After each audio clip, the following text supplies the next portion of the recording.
Right, it's amazing to think that I started these videos 10 years ago, and one of the early ones I wished somebody a happy birthday, a lady called Jackie Sanders, and she was 70, or was she 80? No, she was definitely 70. Anyway, I had word 10 years later that she's now 80. Was it 90? No, definitely 80. Yeah. Anyway, happy birthday, Jackie, and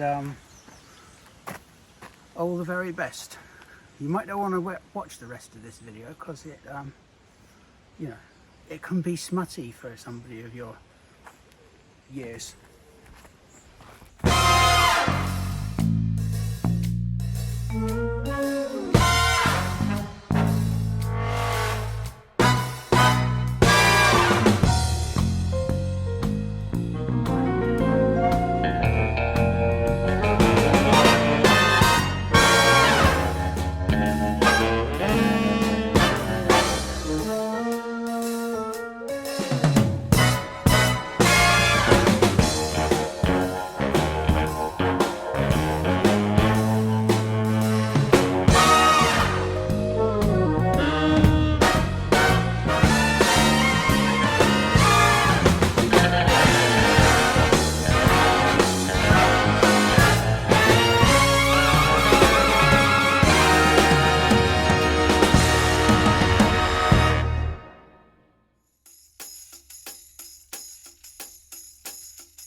these videos, I was just formatting this video, right?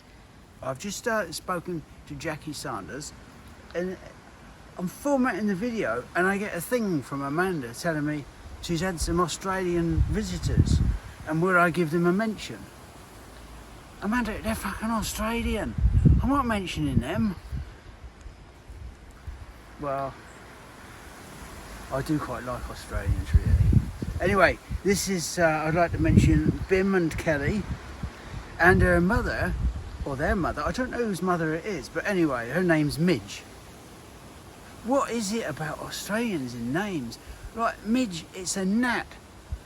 You get midge problems up here. Anyway, she's 100. Can you imagine that being 100? Like, I'm 68 and I'm fucked.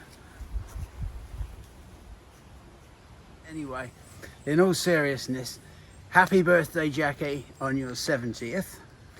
Happy birthday, Midge, on your 100th. And you're at opposite ends of the world.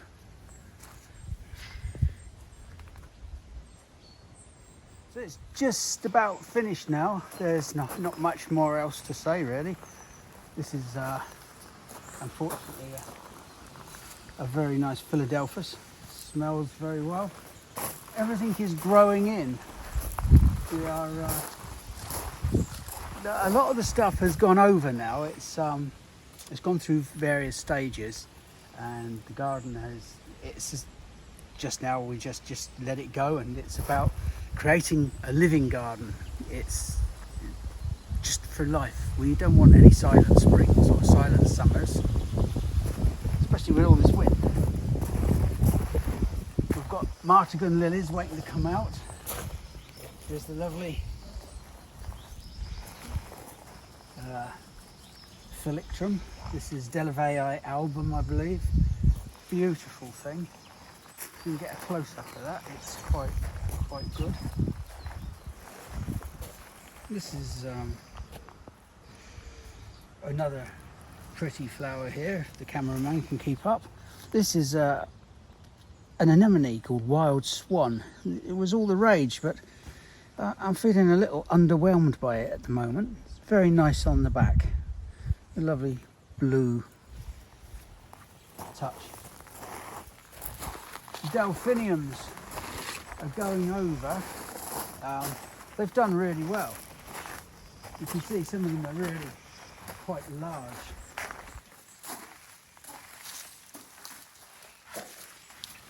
I should tell you what this one is, but I can't. I think it's something like dusky something. Yeah. No, I can't remember. It doesn't matter, it's very nice anyway, isn't it? The roses are growing in, as you can see here. This is, that's beautiful. Here's one that I don't know whether I like it or not. This is a variety called Warm Welcome. Now Lisa likes it. I don't know, it's just a bit orange for me.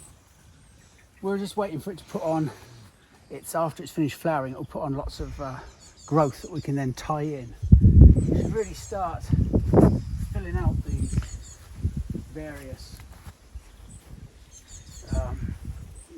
parts of the pergola. This was a Clematis alpina, this was amber. You can see they've gone over now. You can always take seedlings of them. They don't necessarily always come out the same, but they're very, very easy from seed. If we weren't doing that, we would just do it by cuttings. Over the back there, if you can stick your beak through there, all along that back border, that's all going over now. It was really a spring border.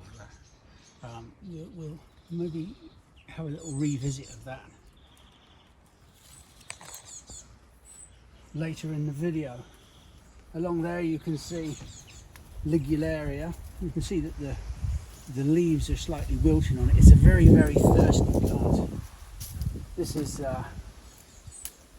Anthemis E.C. Buxton. Because it's in the shade, it's a bit drawn up and the flowers are small. It really could do with a little bit more sunshine. There's another Philictrum. And the pear. Now the pear, you can see the pear is starting to develop.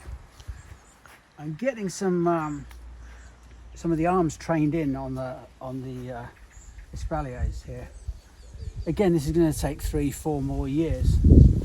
At this end here, on either side, we put a pear. I can't remember what the varieties are. It doesn't really matter a bugger, really, does it? I'm not selling them. I'm eating the fuckers. And what I do is we'll put that one over there on a cane, and then we'll train it along the top as well, so it will become all pears and apples. But again, it's going to take 3 or 4 years. Well, more than that actually, probably about another 6 to get right over the top. But I'm quite pleased with it. Early on, it had pear midge, and we had to spray it. You can see the damage. Now, if you get on top of it, the new growth, you can see on this, that's the old growth that we sprayed, and then up here it's a lot better, and then it's starting to affect it again.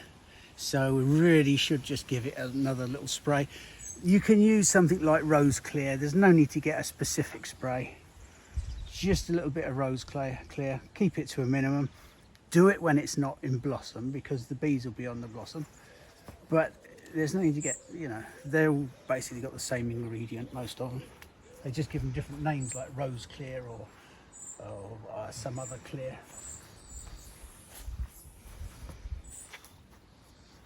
Here, we'll just nip across the garden.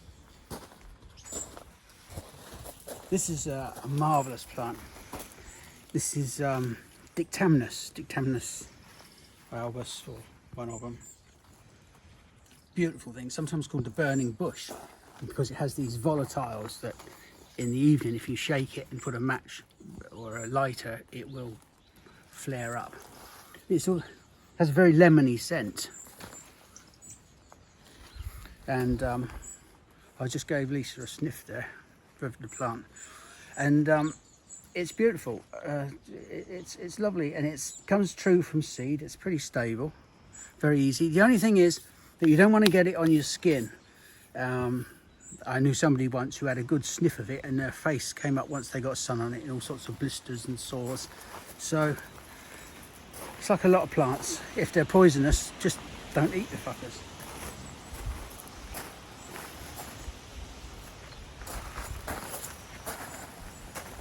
Azaleas get, you know, survive for years with poisonous plants in the wild.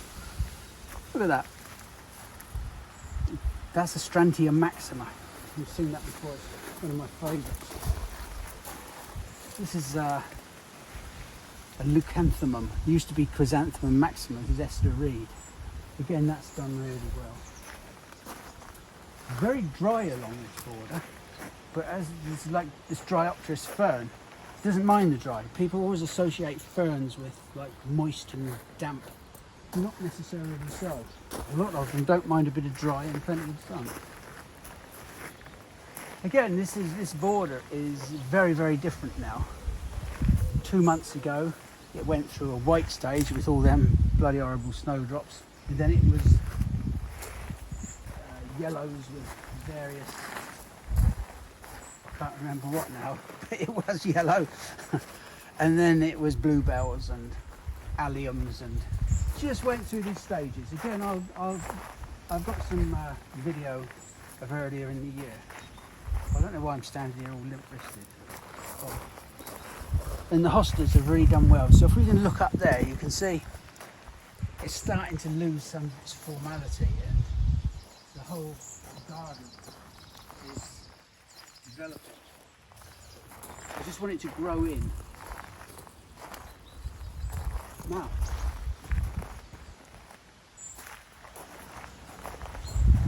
having a look at this,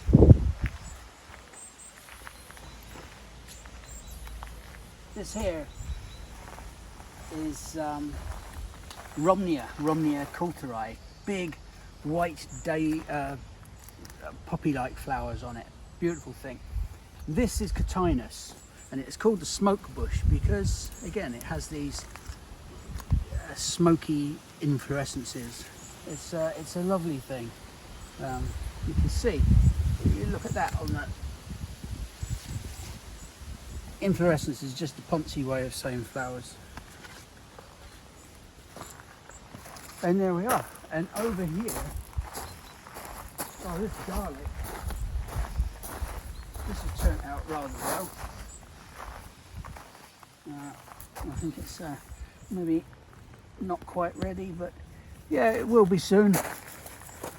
Yeah, that's out. Yeah. For the north of England, that's not too bad. Probably harvest it a bit quicker there. And over here, now, it's quite interesting. You know, a lot of gardens, the soil varies. The pH can vary, so you can get away with ericaceous plants somewhere and you can't in other areas of the garden. This is Fothergilla and that's a Eucryphia. Both are ericaceous plants, but they seem to be coping here so far. We'll just have to wait and see. I'm hoping so, because I don't want too many in pots. Because the trouble with pots is you have to keep bloody water in them. So there we are. That's it, really. I am now going to wander here.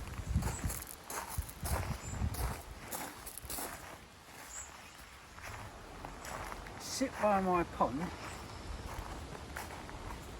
and do bugger all, really.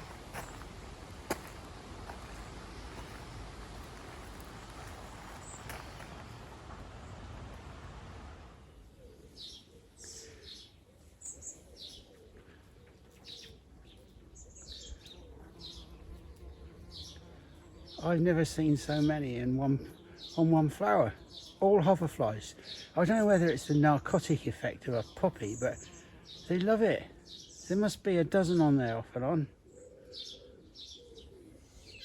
Eucalyptus there in a pot seems to have got through the winter. That's a little variety of glaucescens called baby blue. Some of the new rhodies are budding up nicely. I don't know whether to take the buds off and just let them strengthen up. I can't make up my mind. I'm hoping the plant will do it for me. There's some more there that need a dose. There's not much going on around here, around the side there. Oh, well, I suppose the Camellias. There's a nice variety there. This is Margaret Davis. This one is Silver Anniversary and Donation, which is always a reliable plant. And I forget which one this is. Lady Vanderstrat or Vanserat. I'm not an expert on camellias. I was reading the labels. Now, there's a couple of little things here. There's a begonia that I want to plant out, and that little primula,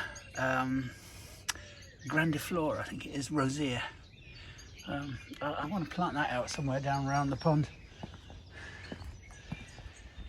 The viburnum we looked at last time is as scented as ever and has a few more.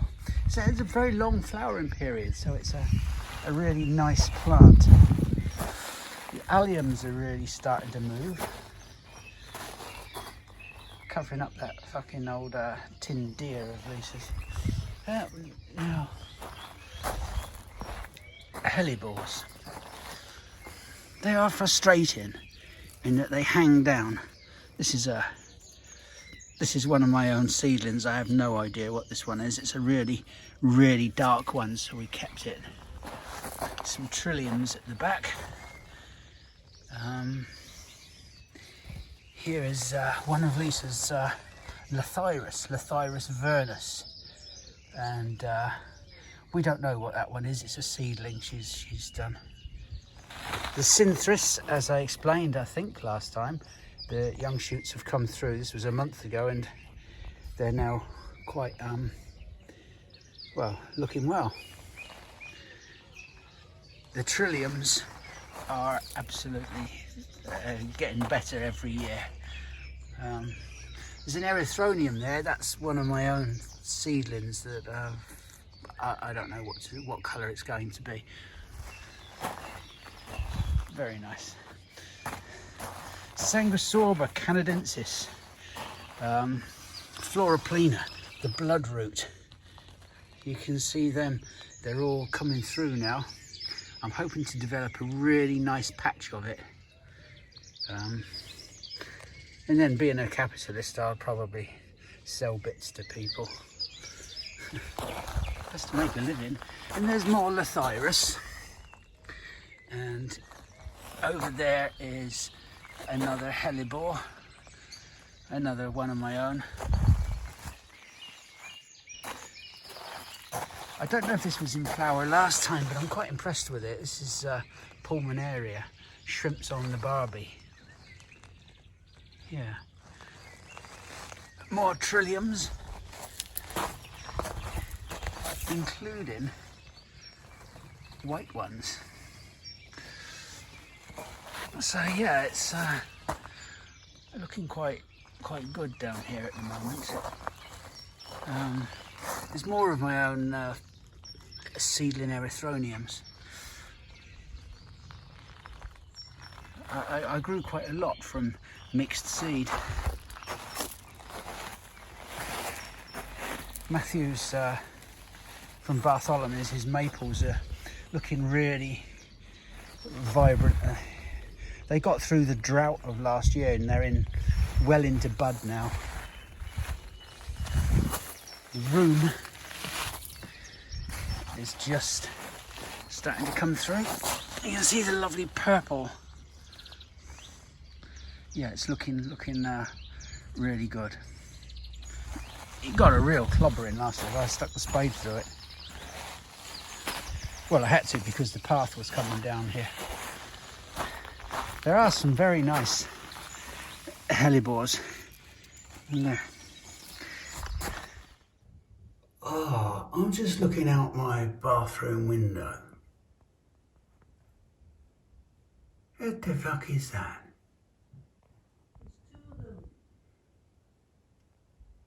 Oh God, there's two of them. Peacocks. Good grief.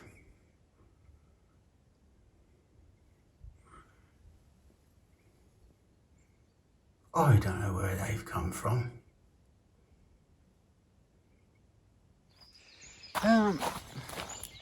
These are just self-seeds, but we'll let them stay there. Why wouldn't you? Snake's head fritillaries. The roses are starting to come to life.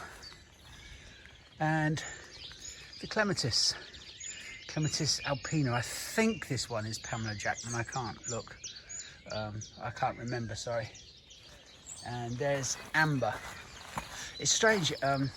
Amber has a really nice flower. I hadn't even heard of it, but Thomas picked it up.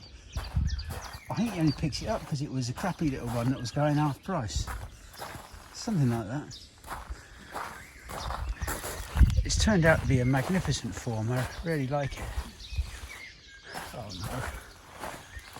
Oh, what have they got? They're on the compost heap.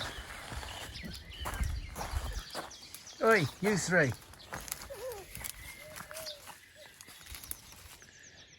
They're going to be filthy. Oh, I'll let Lisa sort them out. This is just to show you what you can do with maples. This was a really, really big cereal. It was huge. I don't know whether we filmed it. We probably did. And I hammered it right back. You can see the bark is about 9 inches diameter. It's a big one. And it put up masses and masses of shoots. You can see it's trying to do the same this year along the bottom here. I'll rub all these out. But what it has done, I've been able to keep 1 or 2 shoots to take up, because it was bushy and it was taken up, it was growing far too much outwards. So now with a little bit of pruning, we'll take it up and allow it to go up over the top of the pagoda, but not spread through it. It can spread above it once it's reached that height. But it was really hard pruned. Next job is to clear this bed ready for ready for the annual border we're going to make.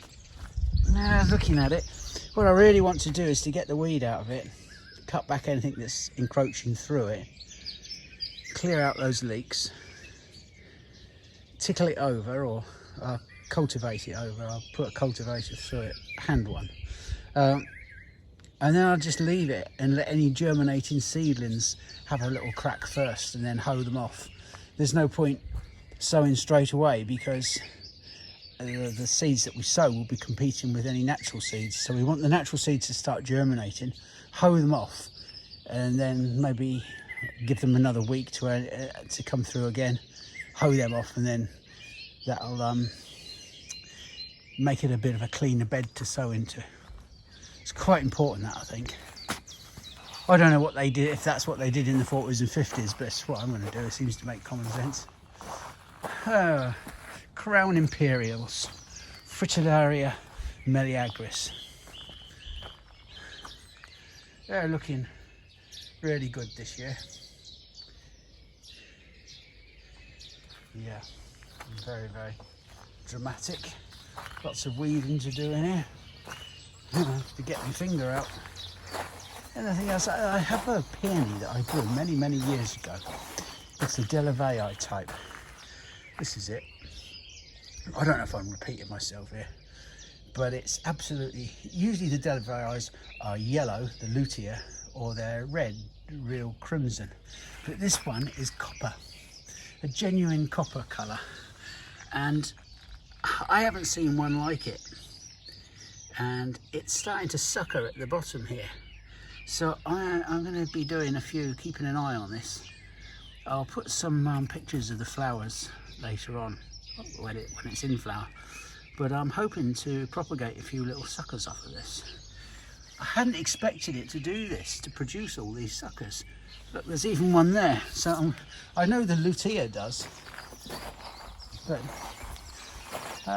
I'm quite impressed with it. Here, what's this?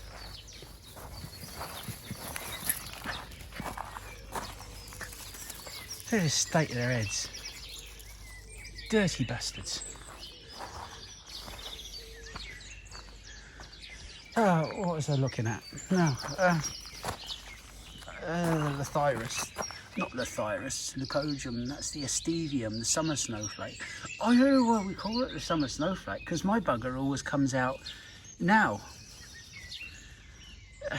The ones at Eggleston, they come out around sort of May, June. Mine doesn't, it comes out now, April. It's got an identity crisis. I'm sorry if the picture quality is a bit, it's very sunny this morning. I haven't got any glasses on and I can't tell what the picture's like. Pepper, oi, will you get your dirty little head out of there? Come on.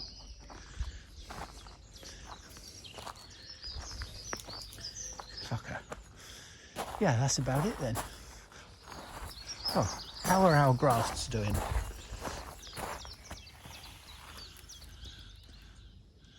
Oh. The buds ain't dropped off yet, that's for sure. Time will tell. I wish I'd done them at a different time, later in the year, or maybe a bit earlier.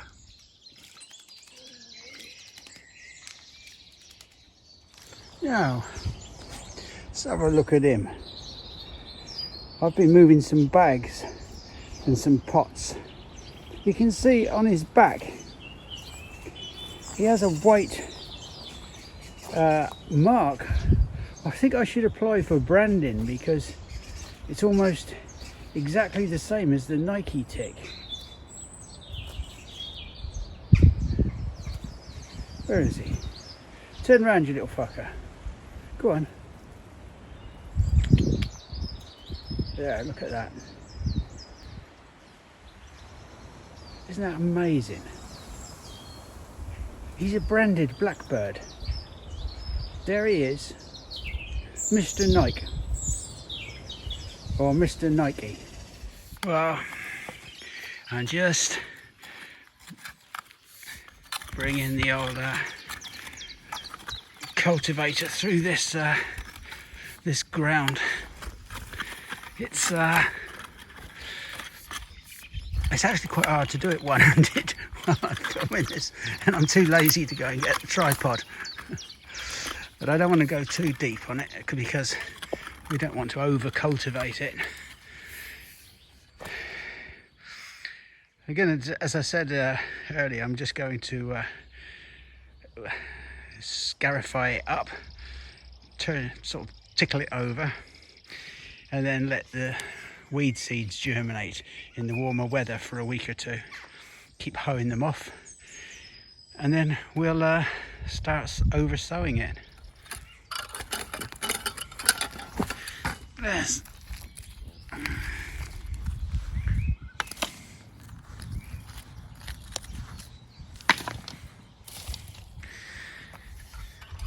And there you are. That's that just done. What we have to do now is somehow define the patches where we're going to sow each plant. For that we need to refer back to the plan. Now looking at this, there's 1, 2, 3, 4, 5, 6, 7, 8 sections across the top.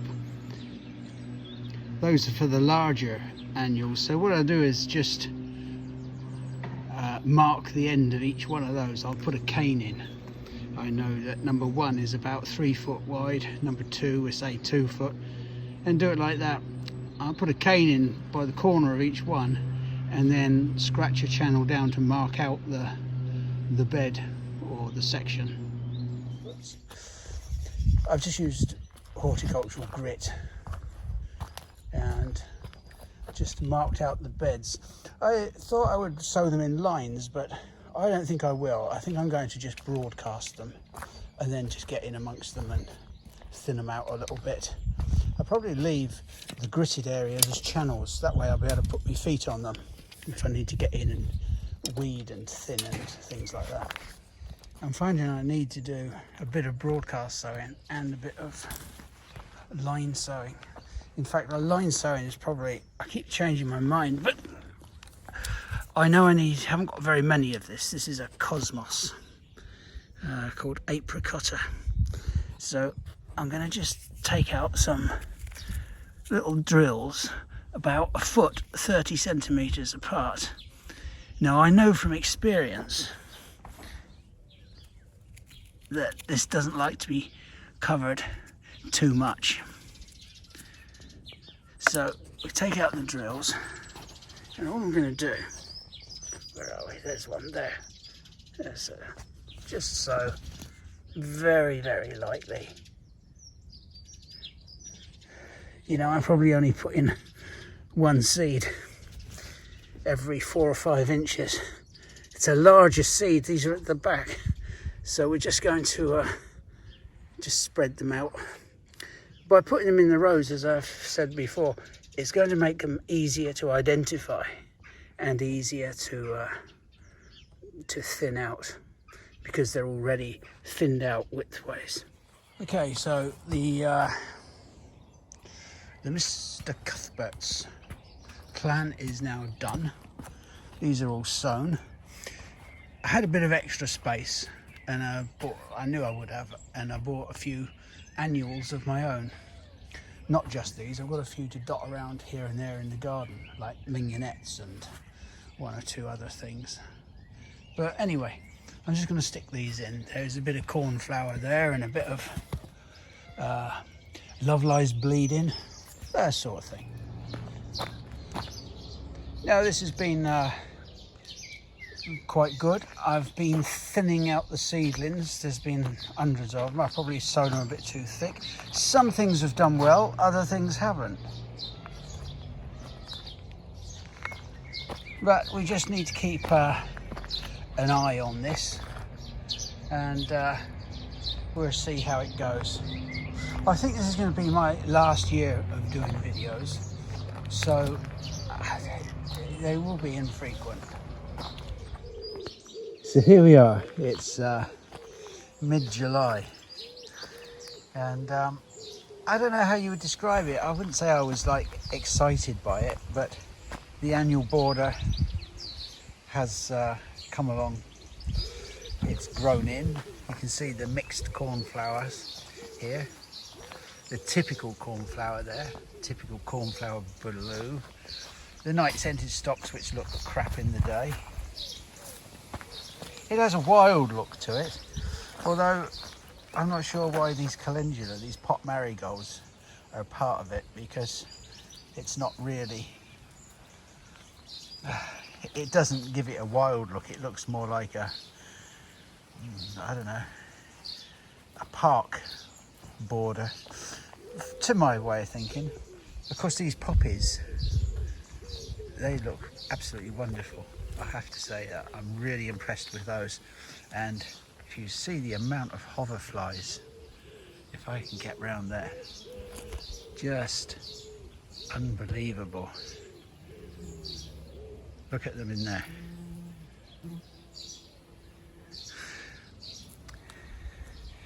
There's something about the poppies and hoverflies, they really love them. And there's lots of things. There's some gypsophila there. The Clarkia is still to come into flower, and there's nasturtiums. This bit here wasn't part of the plan. I just had some old annual seeds around. There's a very nice Schultzia there, but looking back at the border, you can see that it's not particularly tidy. It's not a typical 1970s, 1960s garden that they did with half-hardy annuals. It's a wild piece of colour for mid to late summer.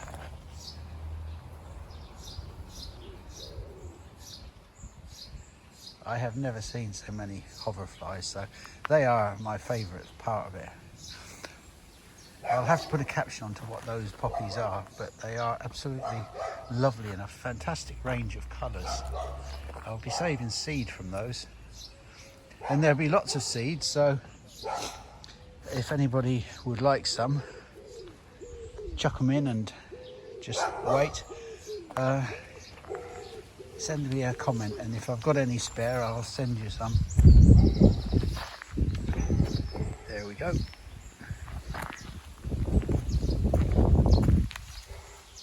I don't think you could get much closer without being in it. One of the things people worry about when potting plants is getting uniformity. I can pot a plant because I'm used to it. I just bury it in the pot and then pot around it, and I can get a feel of adjusting the level of the pot. When you're new to it, or you like uniformity, one of the better ways of doing it is to just 3/4 fill your pot and get a pot the size you're using, and just work it in to the potting compost so that it's level. Can the cameraman get that, please? So that it's level. And then just overfill it. Just work it around. Take your pot, take that pot out and drop that in. All you need to do then is tap it, and each of your pots will reach the same level. I find it a lot of fannying about, but some people like doing it that way.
One of the things I like is this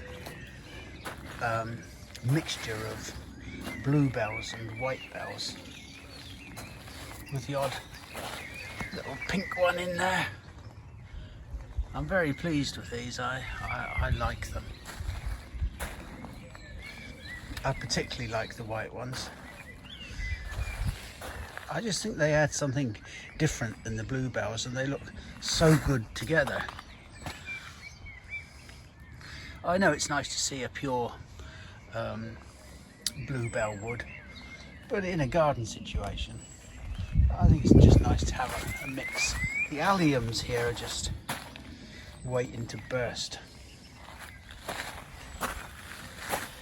And this lovely Dicentra Valentine.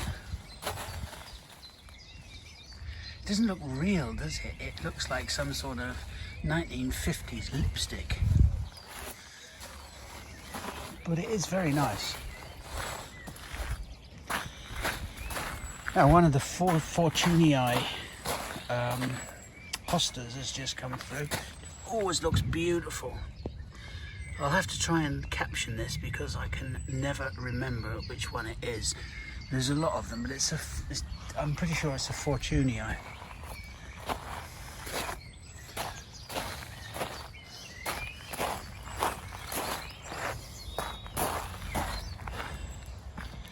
Yeah, it's the Camellias. You can see there's a whole line of them, and the annuals are just starting to move.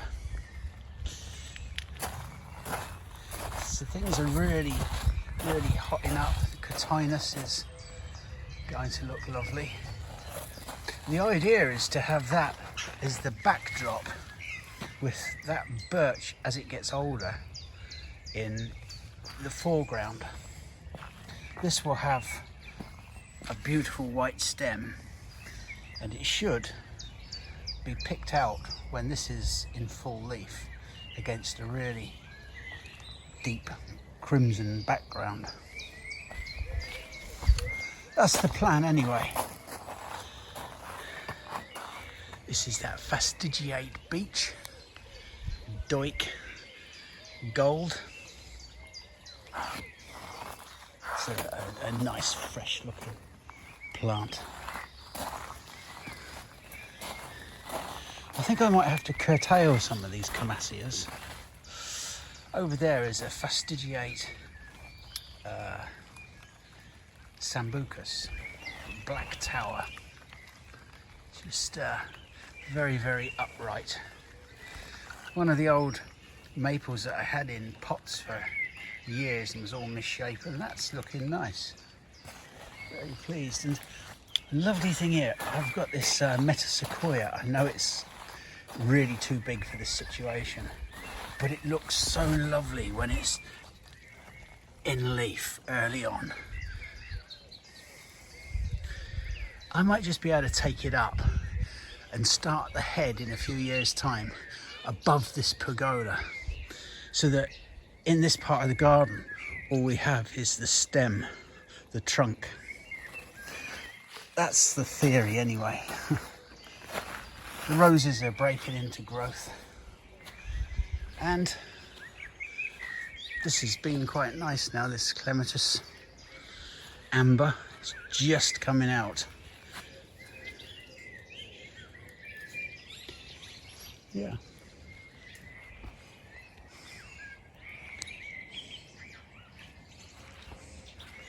The rhododendrons on the pear have been absolutely magnificent. There's a dwarf yellow and a pink. The Daphne is exquisitely scented. I think it's Retusa tangutica. I can't quite remember. This is another little rhododendron, little dwarf leaves. And this is one of the ones from Glen Doik. I mean, that's like magnificent. It's called Viking Silver. Look at that. It's quite stunning. bottom of the pear, the trilliums are doing really well. There's a little cluster of them there. There are some red ones, white ones, and very, very pretty pink. Really, really nice. I put some lights up today. Usually I have them around the outside of the pergola, but I'm just going to put them on the pier this year. I think I'm going in for my tea now. Is there anything else I need to show you? Nah. Yeah, euphorbia, polychroma. Is it palustus or polychroma? Oh God. Never get old. Your memory goes. The Dodecathy and the shooting star are not quite in flower yet.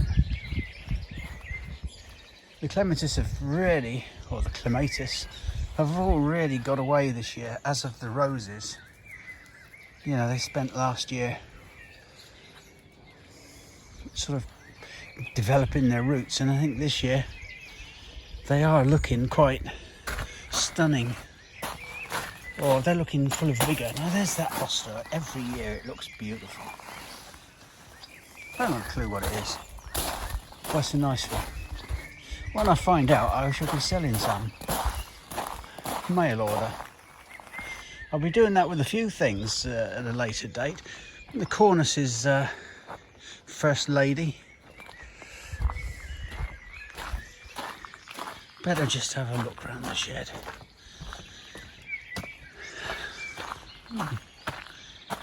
Princeton Glory, Acer. It's pseudoplatanus, I think. It's just a beautiful, beautiful golden colour. Garlic, that's elephant garlic down here. I'm hoping it's going to produce some decent bulbs. That's just a yellow rhododendron. Looks quite dramatic really, doesn't it? Primulas are poking through, and the old shed is doing what sheds do, being a little hive of industry. There's the green man. I like to have a green man in each garden. I'm quite happy with him.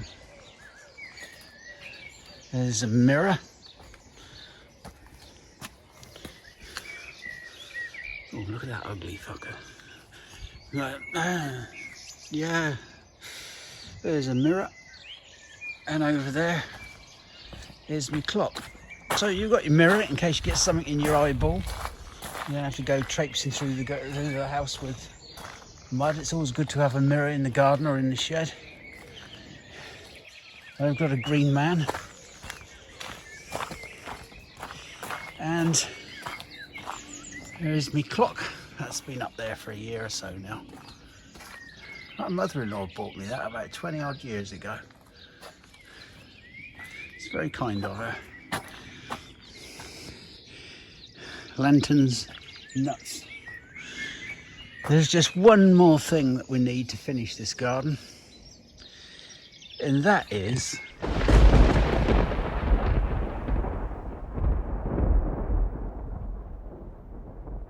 well, it's coronation weekend. I'm doing my utmost to avoid it. Being a Republican and a minority, I just have to suck it up. I might not like it, but there you are. It's democracy for you. I don't mind. It means that the back lanes are really quiet, and going along here is an absolute pleasure. It's a typical English hedgerow. Here you have May blossom. It's a type of crataegus. Hawthorn. Some people mix it up with blackthorn, which is the sloe. This is a sloe or blackthorn. It's coming out now. In between you've got holly. There are little pieces of Rosa canina, the dog rose coming through, and this is blackberry. There's a bit of elder there. It's just so lovely to see. There's something quite unique about the British hedgerow. There's the rose, you see. And it's lovely. And then you get all of the hedgerow plants, the perennials, like grass, cow parsley, Dame's violet. There's hogweed, celandine, various things, dandelions, celandine. I've got it all over my garden. It's a right pain in the ass, to be honest, in a cultivated garden, but in the countryside it's lovely and it's just a pleasure. The spring this year is extremely late and it's been cold and things have looked, the plants have looked tight-assed. They're all screwed up and the leaves aren't coming out quickly, and it's been it's just starting to get warm now. And then you've got hazel. It's a lovely big, great big hazel sort of shrubs. Hazel's not really a tree, it's more of a shrub, but it can be grown as a tree. But it doesn't make a very big one. It's best grown as a shrub. Huge industry in Sussex built up around hazel. It used to be, amongst the hazel groves on the South Downs, there used to be charcoal burners. They'd make trugs out of them, a typical Sussex trug, and all of those sort of things. It's wonderful to see. You do so much from it. Pea sticks, bean sticks, all sorts. There you are. And then you've got forget-me-nots, gorse. I've never been able to take to gorse. Ulex. I think it's Ulex or something. Ragged robin, bluebells. There's just so much of it. Where the hedgerows are managed, it's much more interesting. But I just think it's lovely. I don't think there's anything like it. The old goose grass is growing up through there. That's that stuff. That's them sticky balls on. It's really irritating. These things are lovely in the wild. In the garden, we call them weeds. Little bastards. These here, they're going over now, are some of the best sloe bushes in the region. If you're into making sloe gin, why these bushes are so good, I do not know, but they do produce. Probably because they're coming to the end of their life. They're very old and probably knackered, and you find that a lot of trees in their final years, or as they get older, all they want to do is reproduce themselves before they die, and you often get abundant crops. Abundant, that's a very horticultural word, isn't it? Abundant, or riots of colour. Yes. If I ever say that again, you can call me a wanker. Feel free to comment. Abundant. Perhaps one of the most well-known of the woodland or hedgerow plants is the ransoms, wild garlic. Here you can see there's masses of it. At the back, usually where you find it, you get dog mercury. That's a rhizomous little bastard as well. Now, these are good. Look at this. People use it in cooking, you know, the wild garlic. It's just an allium. And if you smell it, it really does smell like garlic, but I just prefer to buy mine out the supermarket. Having said that, I am growing quite a lot of garlic this year. Later in the year, I'll show you how to plat it, assuming it grows. Last year I did some, what are they called? Oh, that's an old lime kiln. Where is it? I don't know if I've ever filmed this before. Yeah, lime kiln. There's a big industry around here. Once upon a time. Oh God. We just had a very interesting little wander who came up on about 20 horse riders. I don't think Tucker was too pleased. They were all right though. Typically English aristocracy. You know, They sound like they got a plum in their mouth or an onion up their ass. However, I think he's recovered now. I don't think being surrounded by 20 horses was like very pleasing for him. We've had to walk all the way back with this. You can see his tail's up. Come on then, over you go. Much easier without the rabbit sucker. Yeah, there's a nice little peony. You don't see this one very often. This was actually given to me. Somebody gave it to us. And this is, I wish I could remember who it was. It's terrible that really, isn't it? Anyway, this is Peony veitchii, and this is a cultivar called woodwardii.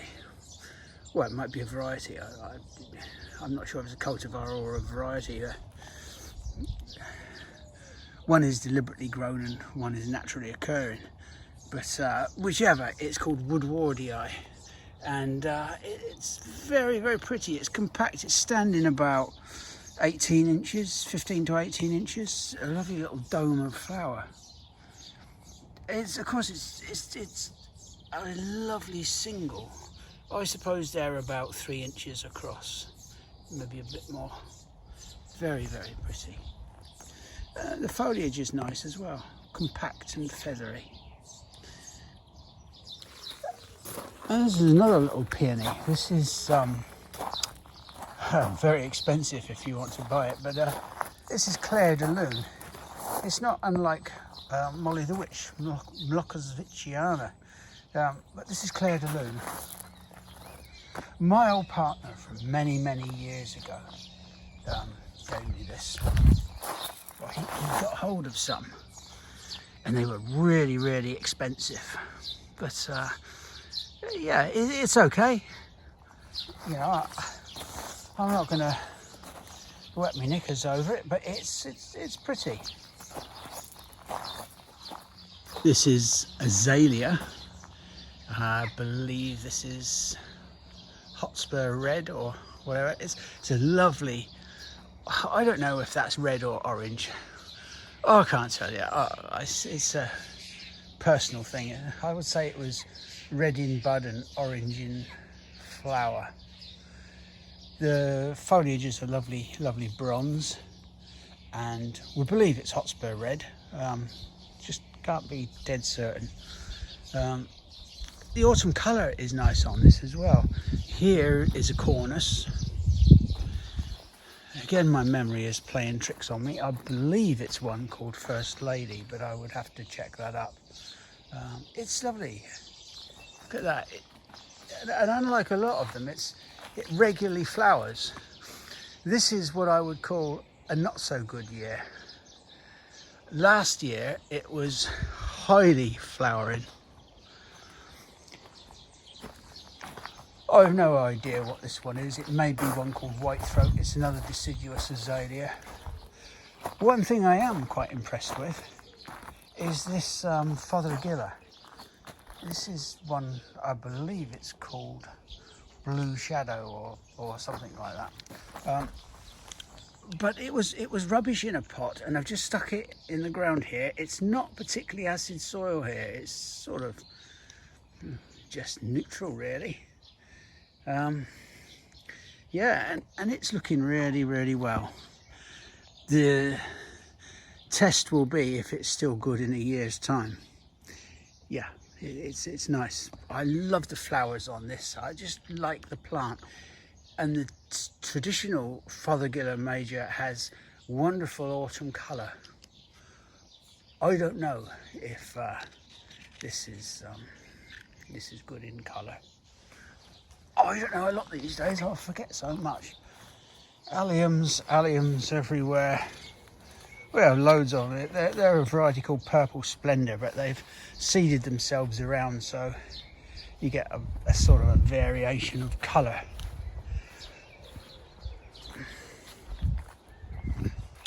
What else have we got? hostas are starting to come through now. They're doing well.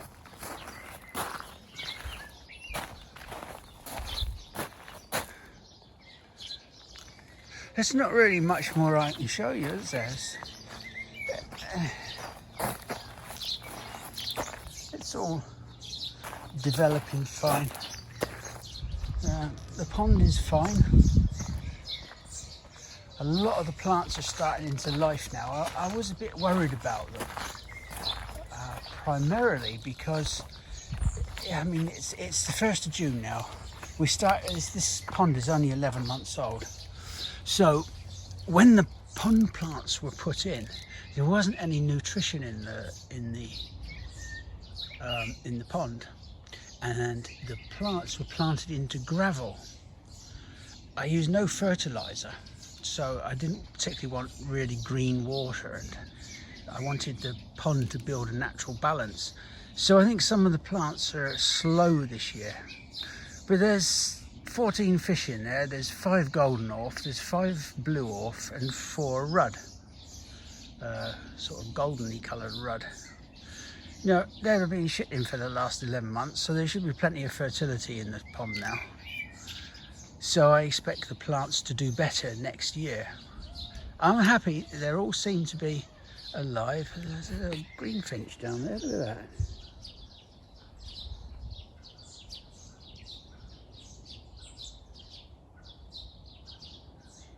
There's a lovely bird.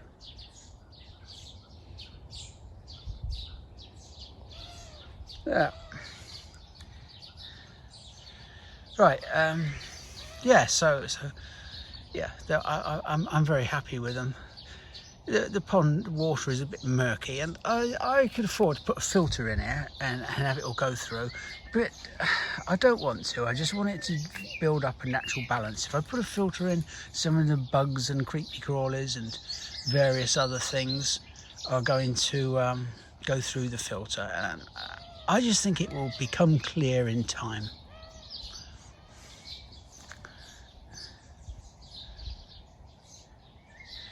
Oh, well, that's the theory anyway.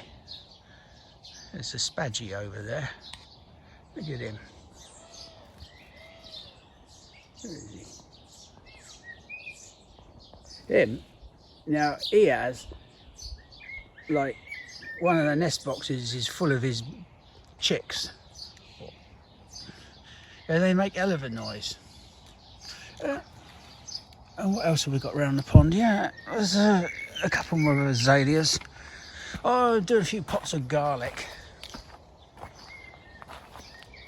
They've been, they're looking quite good. The plants around the outside are doing okay. It's that rhododendron. I think it's called purple splendor. It's a boring bastard, isn't it? I mean, the colour is magnificent, but it needs to be against something to make it pop. Against this background here, I just don't think it's doing very well. And it was straggly. However, by no skill on my part, just by accident, it is putting up some lovely new shoots from the base. So we'll encourage them. I don't know why it's doing that. It's nothing I've done. It's just doing it all by itself. Clever boy. Or girl. Well, all the laburnums have finished locally, and ours hasn't even started yet. It's funny. I think this is just the old type species, and the flowers are much better and bigger than the Vossii that everybody seems to grow. Here is some of them big pots of garlic. And I've edged this path with chives. I don't know why.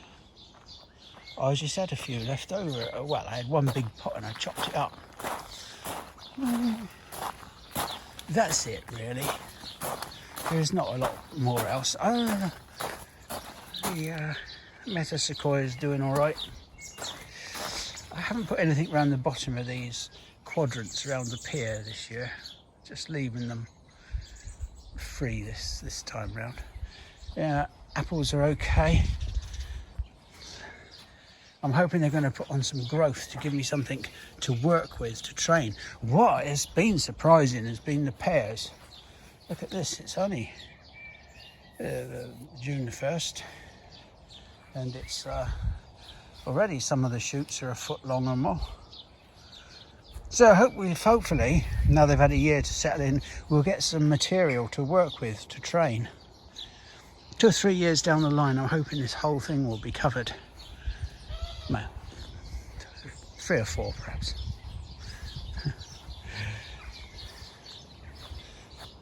I have nothing else to say really. This is Ghost Ranch at a place called Abiquiu in New Mexico, where Georgia O'Keeffe spent many years of her life painting. It's absolutely gorgeous, and it borders a state park. So Phil and I have walked about 3 miles I think to get to this point. It's starting to get very heavy in terms of climbing, so he's gone on ahead and I'm just sitting here admiring the view. Apparently there's some sort of 15-metre chimney or something we'd have to climb up to get over the mountain, and I'm not quite sure I'm up to that. I mean, we did get paid automatically into a museum the other day as seniors, which was deeply depressing. No one checked ID or anything, but then as Phil pointed out, we did save $8. Anyway, even if I stop here, it's beautiful.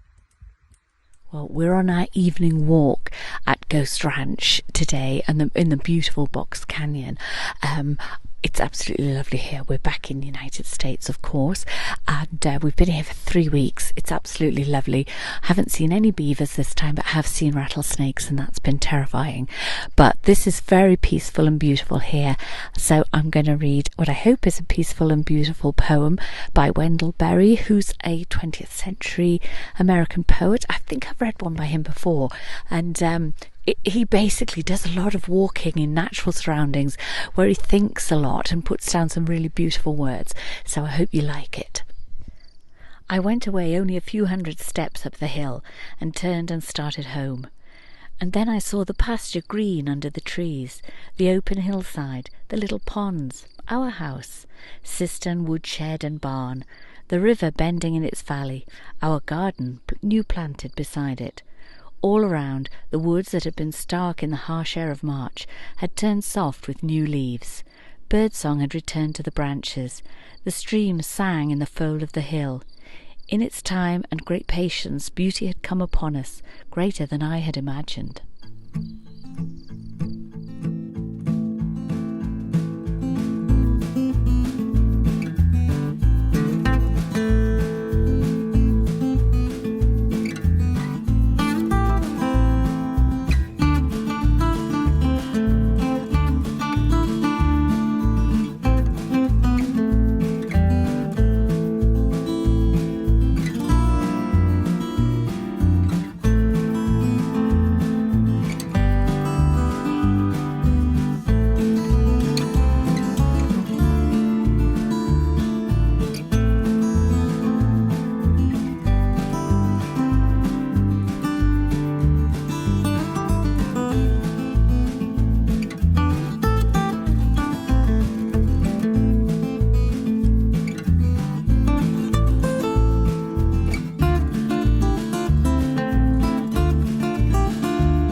Just nice to see a little thrush.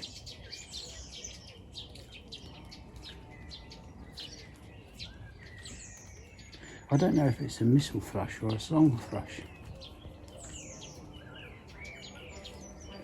I know that's a bee around my ear holes.